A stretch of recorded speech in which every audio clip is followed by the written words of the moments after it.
If you manage a transformation, this episode is for you.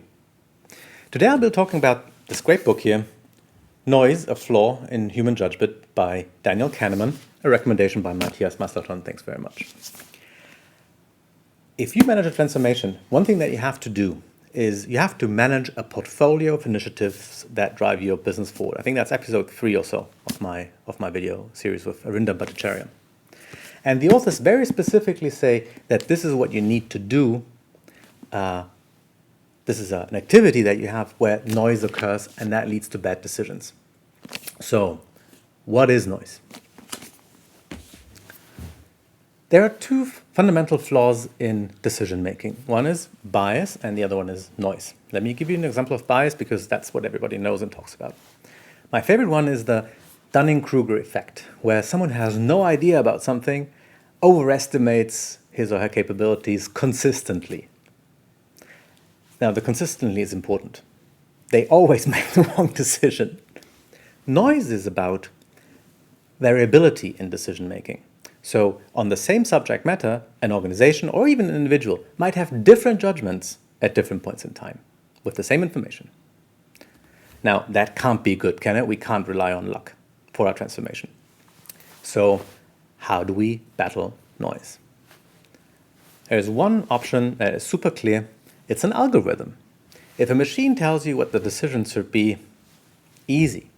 I think for run the business topics or optimizing operations, that can actually be really meaningful. Let's look at Munich-based software company Celonis. That's precisely what they do. Fantastic.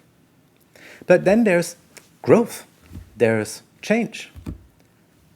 These are things that we cannot know the result of. While for the operations part, we know the result of changing something. For growth, we don't. This is something that's new.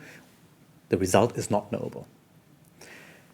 Now, what do we do to make better decisions here? A structured decision-making process. I know that sounds boring, but look at Harvard Business Review, look at Journal of Product Innovation, look at Kahneman, who's spent his entire life in decision-making and won a Nobel Prize in economics. You need a structured decision-making process, period. And the design factors of that decision-making process are laid out pretty clearly here. I've restructured a little bit, but this is my top 5. So what does that process need to look like? 1, you're decomposing the problem into multiple elements where you collect data specifically for that, and then make a holistic decision at the end. 2, you don't rely on one person's judgment, you aggregate opinions or judgments. And one way to do this, also mentioned in the book, is through teams that make decisions, committees. These committees, of course, need to have the right skills. And oftentimes, this is not the people who make the ultimate decision. Yeah? The executive board perhaps doesn't know. You're not the expert. You're the, Kahneman calls them, the respect expert. But you're not the expert. So let the experts make the partial judgments for then the executive board to make the final judgment. The final judgment needs to be made on a common scale. You need to agree on a set of factors that is true across all the types of initiatives that you can have. And that's not an algorithm. I'm talking about a scale. This is giving you a set of references or a reference towards what is important for our company and what's not. And in Agile, we know that there's this reference story, for example. Last, it's sequencing information. So if you get too much information at the wrong point in time, your decision will be biased towards that.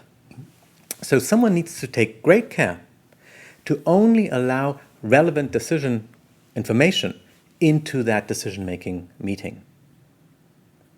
And here's the last bit. The authors also suggest a role that they call the decision observer, someone who observes the decision-making process and gives feedback to the people who make the decision.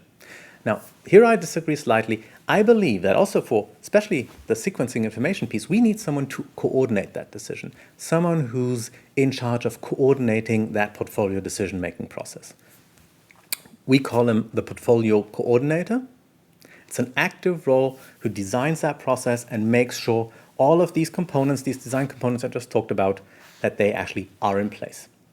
if you're interested in this methodology, it's a best practice framework, essentially. Check out our website, meisterplan.com. It's the know-how tab, and the framework is called Lean PPM. Check it out if you like. Now, this is it for today. Leave your comments if you like. Looking forward to seeing you next time. Bye.